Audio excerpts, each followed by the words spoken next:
A very good afternoon, good evening, good morning, ladies and gentlemen, from wherever you are. It is the D-Day, match day, Man United away at Bournemouth, the same team that beat us by 3 goals to nothing at Old Trafford, again facing us in different circumstances. The last time we traveled to them, we had a beautiful game against Chelsea.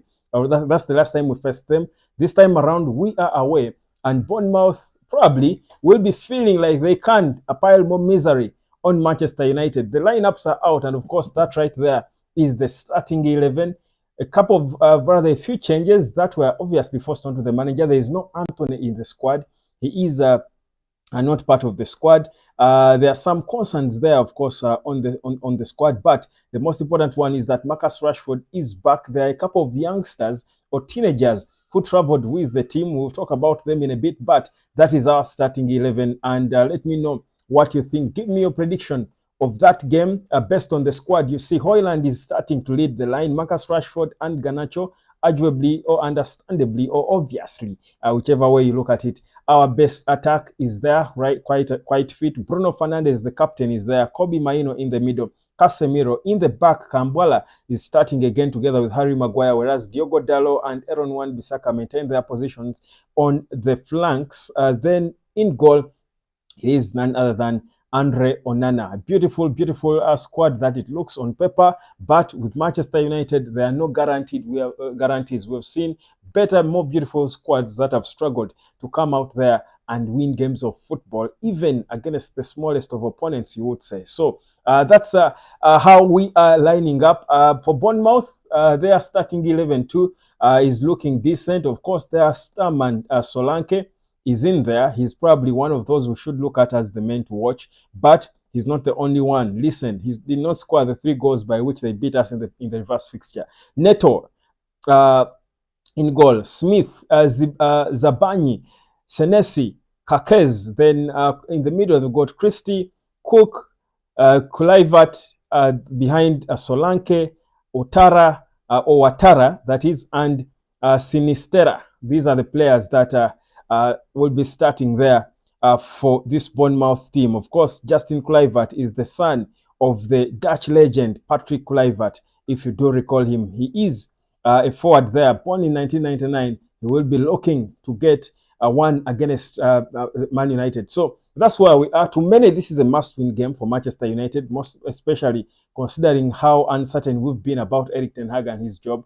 People feel this is a must-win game for Manchester United. I'll tell you, for me, if we get a draw, I think Erik ten Hag might not be under so much pressure. But for me, the most important thing is the manner in which we get whichever result we get. Even if it's a win, the manner in which it comes, I think, is going to be so important for Erik ten Hag and his future at Manchester United. If it is not convincing, trust you me, Ineos will be still debating about his job. I've seen a report somewhere today that Ineos are seriously looking for a manager. Those are reports happening. Of course, there are not so many they feel are good enough, but if they look around critically, they could land on the right man to come and steer the ship if they don't think Erik ten Hag is it.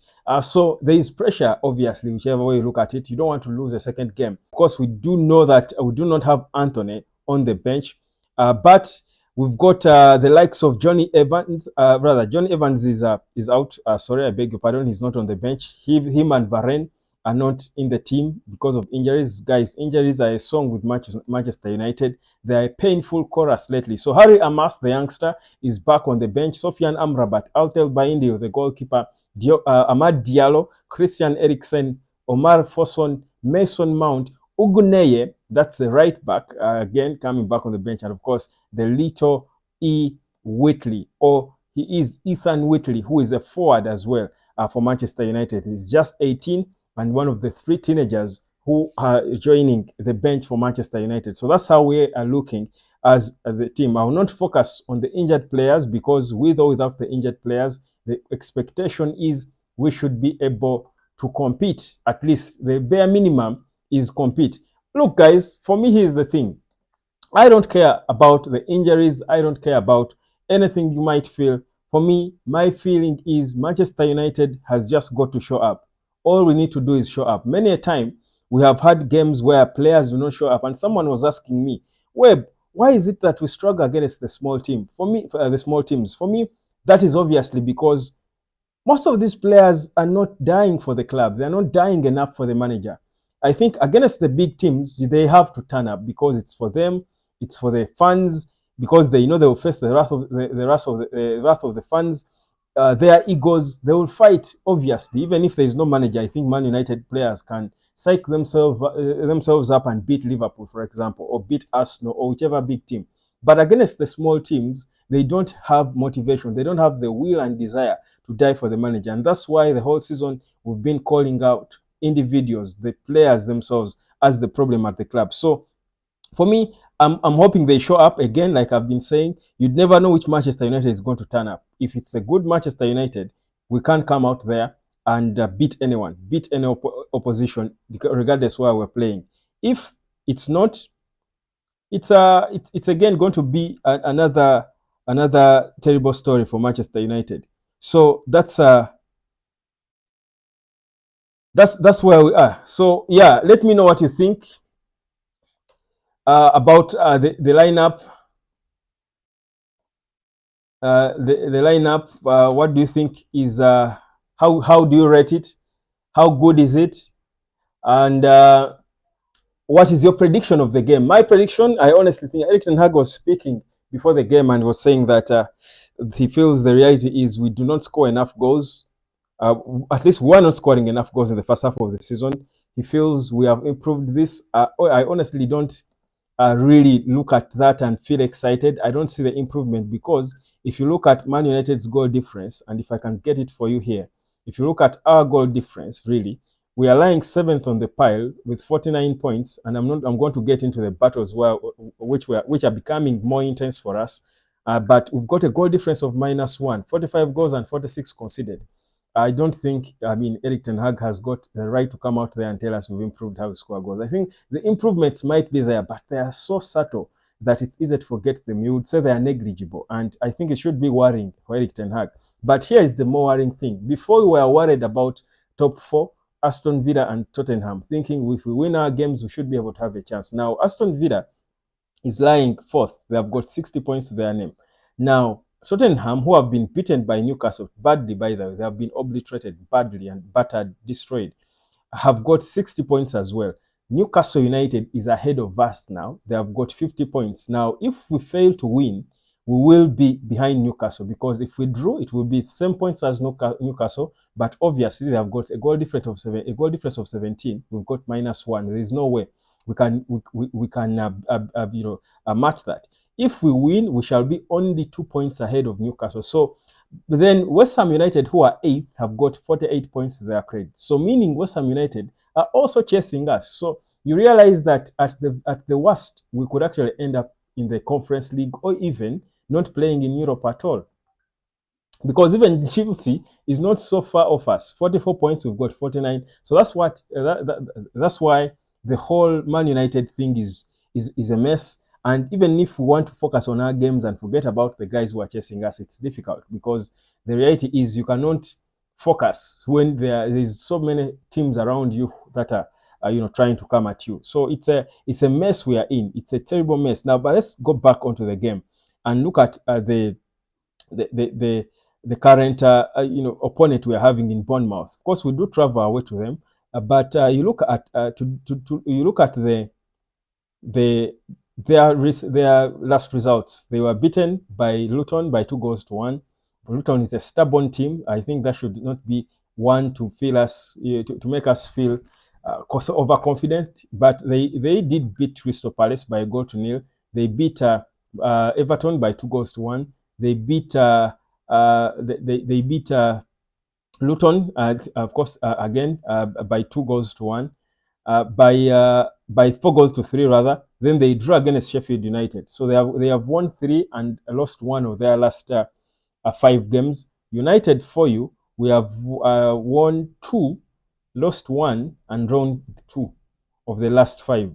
Not the best of forms. But let's look at the reverse fixture when we played them at Old Trafford, because the result was 3-0 at home. Very disrespectful result there.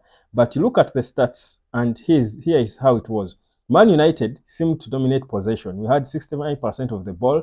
They only saw it for 31% across the entire game. 20 goal attempts, they had 10. See, ineffectiveness. Shots on goal, they had four, we had three. So we had goal attempts, but they had more shots on goal. Shots off goal, most of our shots were off goal. I don't think those count for anything. We had 17, they had 6. Goalkeeper saves, we had 1, they had 3. Attacks, we had 82, 156, but the dangerous ones were 93 for United, 37 for Bournemouth. Wow. Then passes, total passes, we had 660, they had 296. So the stats can be can be pretentious. They can make us feel like we showed up and had a decent game. But you see, if the most important stat is not done right, then all the rest doesn't matter, does it? So we've got a lot to improve. We've got to pull up our socks, so bad. The beauty is our bench has got some bit of depth this time. I think if you look at that reverse fixture, if I go back to how we played in that other game, I'm just trying to look at how our bench was back then. I don't think we had as much depth as we have going into this one. Because if we've got a bench that has got Mason Mount there, we've got, so here it is. Our bench then had, we had Bindil, we had Mainu, Van de Beek, Rafael Varane, and Wan Bissaka. We are missing so many players at the time. I think that was at the heart of our injuries. I think it was one of the prime times during our injury spell. But we had Bindil, Mainu, Van de Beek, Varane, and Wan Bissaka. Right now, you look at the bench we have. You look at the bench we have right now, and you feel there is a semblance of depth, at least this time around. If you look at it, at least there is a semblance of a bit of depth in the squad, with Amrabat on the bench. And yes, I know we do have injuries, lots of them, but again, with what we have, you look at a bench that has Amrabat, you have Eriksen, Amad Diallo, and Mason Mount. I think those alone are impactful players who can come off the bench and change things around, because we do need to score goals and hope that we don't concede as many as we score, or even more than we score. But the reality is, the most important thing for us to do now is to score the goals. So that's where we are. Of course, there is a bit of motivation still in the team. The fact that Marcus Rashford, his goal against Man City was voted the best goal for last month. I think it's a good motivation. That it is. Then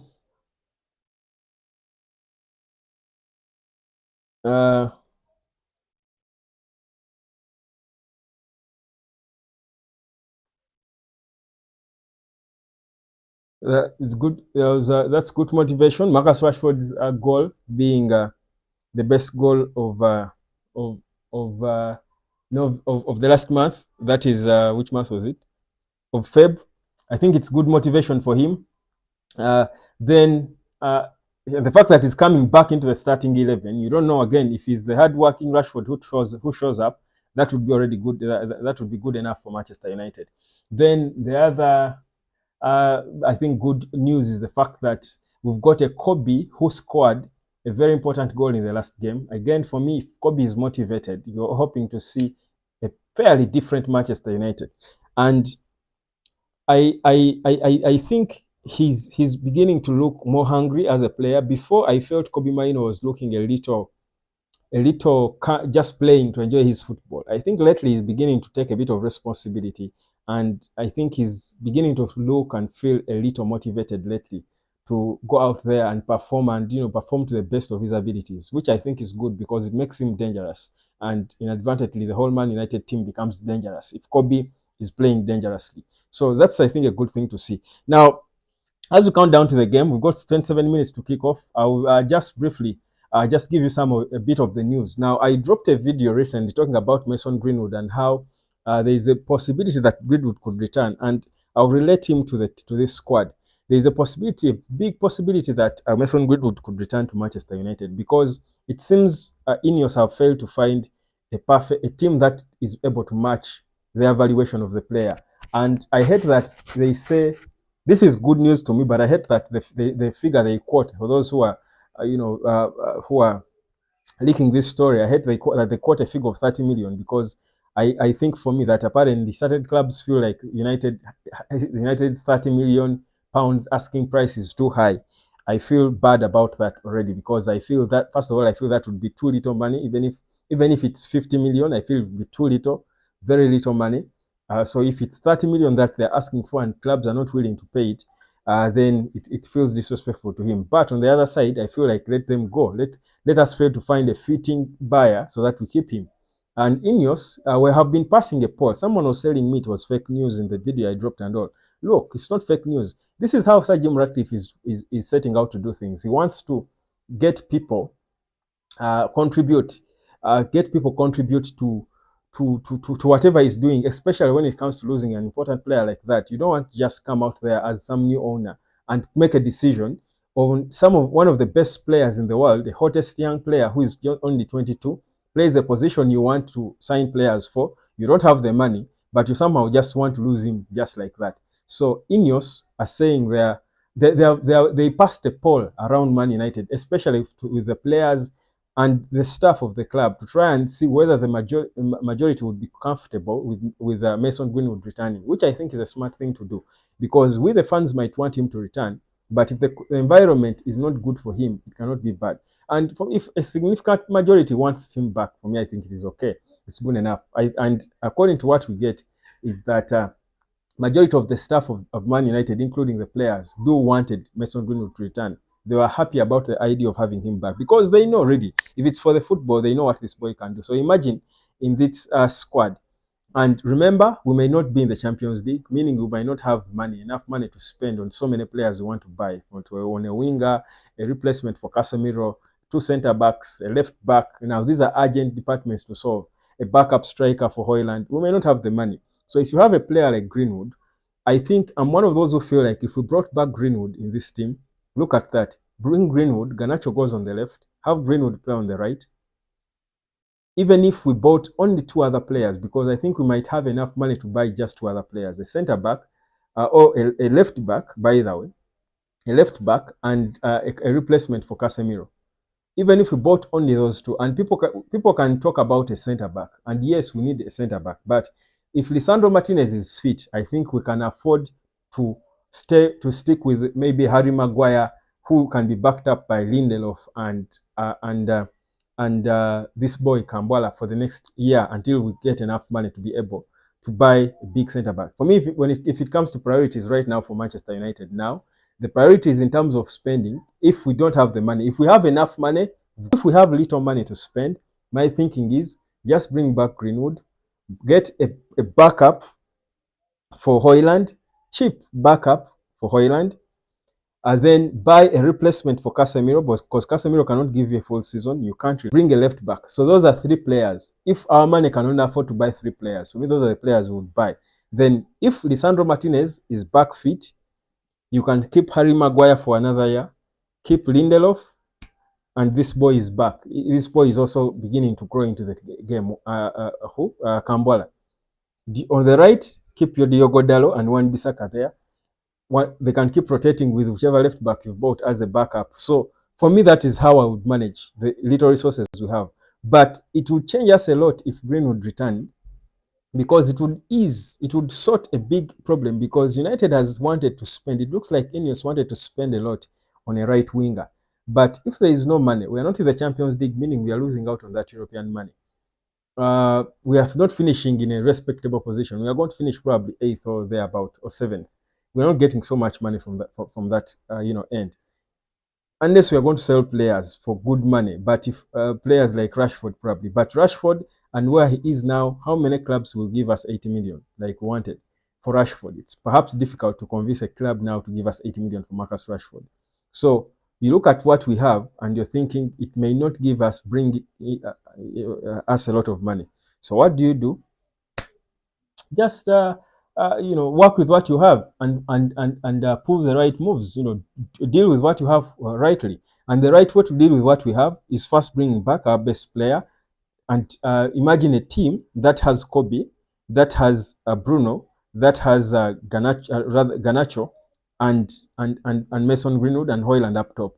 Already, that is a threat enough. And I said it somewhere in the comments, and someone was just trying to pick up on me saying that if we bring Greenwood, we don't need other players. I think people get things out of context. I said it is possible that we will reach in the summer when we don't have money to buy even more than 2 or 3 players. Players are expensive lately because if we don't finish in the Champions League places, we are going to get very little money by virtue of our position in the log, but also we won't get money, European money. Then we will need to sell players. But how many of our players are sellable? Eriksen will leave for free. Varane.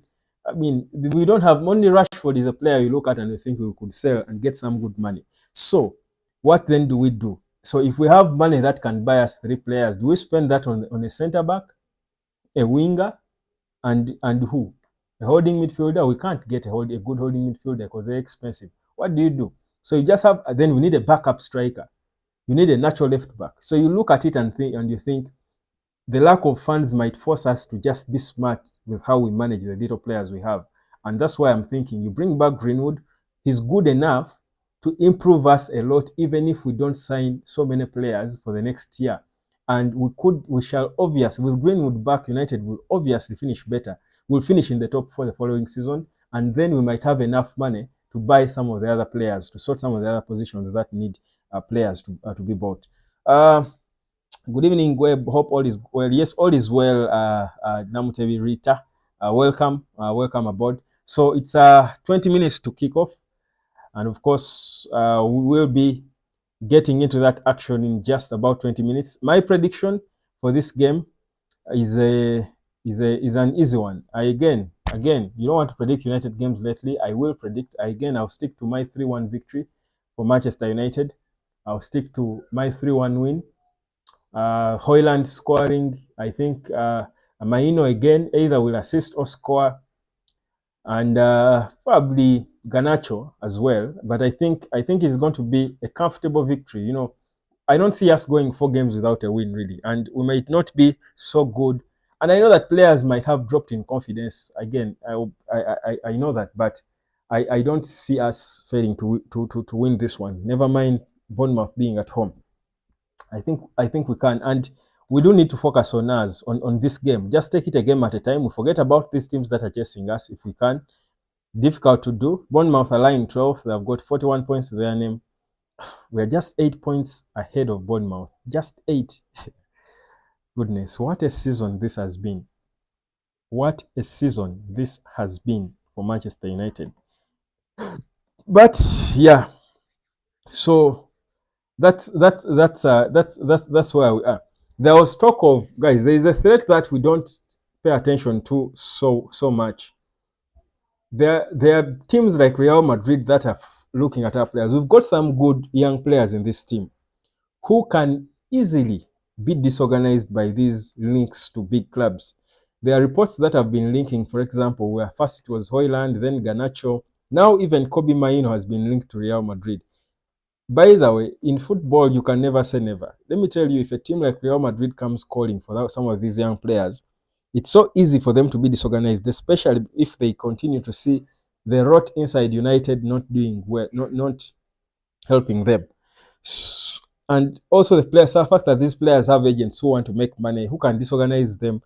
It's very possible that we can lose 1 or 2 of these players because of these offers that they are getting. That's why Manchester United has got to work so smart to get things right in these remaining days of the season, or even during the off season, the pre-season, because it's very possible that Kobe will feel frustrated because they are within. They will see the rot and feel like this is not going to take them anywhere.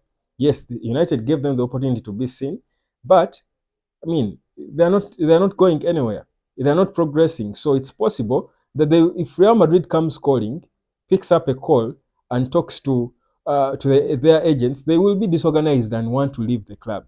We've seen it several times before, where players who you thought were committed to a club, who you knew as fans that the best decision would be for them to stay at a club, decide to tell the club that they want to leave because they have got offers from clubs they wanted. Clubs like Madrid, clubs like FC Barcelona, these big clubs. So it is possible. Don't think, guys, that because we've got these young Garnachos, the Hoylands, the Kobe Mainos, that we are sorted, that we have our young players who are ours for keeps. No. If we don't change how we do things at United, if they don't see an improvement, it is extremely likely and possible that these players will want to leave Manchester United. It is very possible. So don't even think at all that we are done. That's why people sort of underestimate the importance of Ineos putting things right. If in the next summer, and players will see it, in the summer, in the off season, they will go around. I'll tell you, these players and their agents will go to the club, the senior players or the important players at the club. They will go and inquire. I want to know what is the plan for the future of the club, because they know they can't be playing in a club that is not progressing. So we are still not in a safe place. Even when we have players who are promising, we are not in a safe place at all. The way Ineos handles the Mason Greenwood situation, for example, is also going to impact a lot on whether the other youngsters would want to stay put at Man United, or they will listen to the offers that are coming through from the Madrids and the likes. And the players can force the club to sell them if they are not happy, if they don't see progress, if they don't see a future at the club. And let me tell you, a bad organization has got every ability, every power to destroy a promising career of a player like Maino, Garnacho, or Hoyland. If the club, look at Hoyland, how he's struggling to score goals, yet we know how good he can be, how amazing can be. Already, I was telling people here for a long time that I think Hoyland is a better striker uh, than uh, than Haaland. People are beginning to see it now. People are beginning to call Haaland a fraud. I'll tell you, Man City will want to look to go for the hottest striker to replace Haaland, and Hoyland is that. So if they came calling for him, don't think he can't listen. So there is a lot we need to do. Namte predicts a 2-1 win. Garnacho and Rashford scoring. Namte loves Rashford. Yes, that would be, I think, fair enough. 2-1 victory for United. I think it would be fair enough for us. 15 minutes to kick off. 14 now. 14 minutes to kick off. And of course, we are hoping it's a kickoff that is one is an exciting one. We need to get off the mark early in the game so that we at least instill some bit of confidence in the team. So some news for you: Bournemouth have won 4 of their 6 Premier League away games against Bournemouth. That's Man United rather. Man United has won 4 of their 6 away games against Bournemouth. Ten Hag, I'm quoting Ten Hag: when you are in the first team, you have to take the responsibility and you get judged by the performances. We will help them, but we are very proud that the players like Kobe, Alejandro Garnacho, and now you see Willy Kambwala do the job. Ten Hag, we have to find a way to win, and it's about that. We want to play very good, but if you can't play very good, then still you have to win. Why can't we play very good? For me, that's where I get the issues, man. We need to play good. May not be very good, but play like Man United. Not just win like we're almost snatching a victory against Brentford. We need to play well. Bournemouth, bring problems to every team in the Premier League. We've seen it. It's a difficult team to play against. This was him telling Sky Sports. Ten Hag, on qualifying for the UEFA Champions League, it starts with belief, win your games, and then we'll see. That's according to Eric Ten Hag. If you look back at the last 3 games in 1 week where we dropped in stoppage time, 7 points, and then we are very close. So that is still so that is still in, if you believe in it, a qualification, but you have to win your games. That's Eric Ten Hag again. On the Champions League qualification, well, I mean, he has said, what hasn't he said really? If you think about Eric Ten Hag and the interviews he's having and these press conferences and all, you think about it and you're thinking, what hasn't he said? The thing has all been said and done. I think right now the point is for us to focus on what we do, not what Ten Hag says or what he sees. I think it's what we see, what everyone sees, how we play, how we perform, and that's for me the most important thing right now with Manchester United. It is the most important thing for Manchester United. But it's difficult. It's difficult to think that this Man United team can really perform. It's difficult to think that this Man United team can perform, can play well, It's all about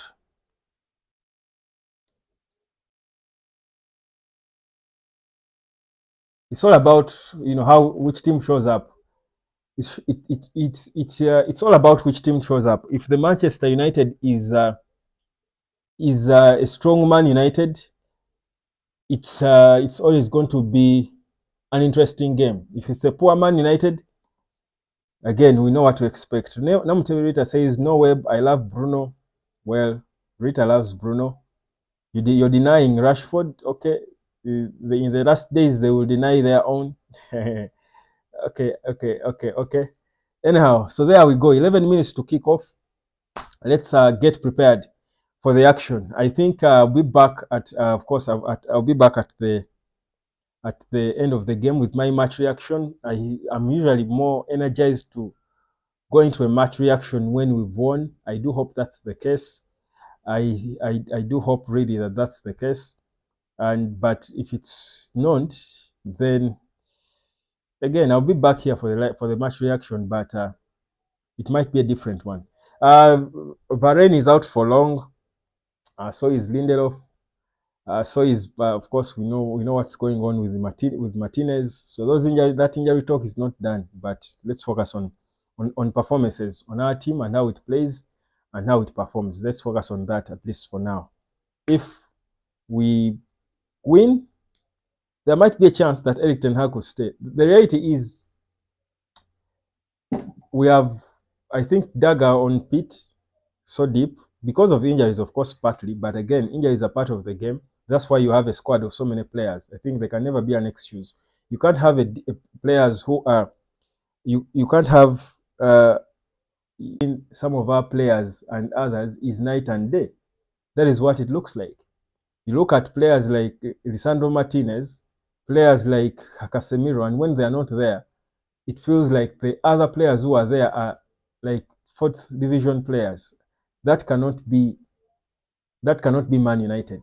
It shows you that this club has not been prepared to play at the level at which they are playing.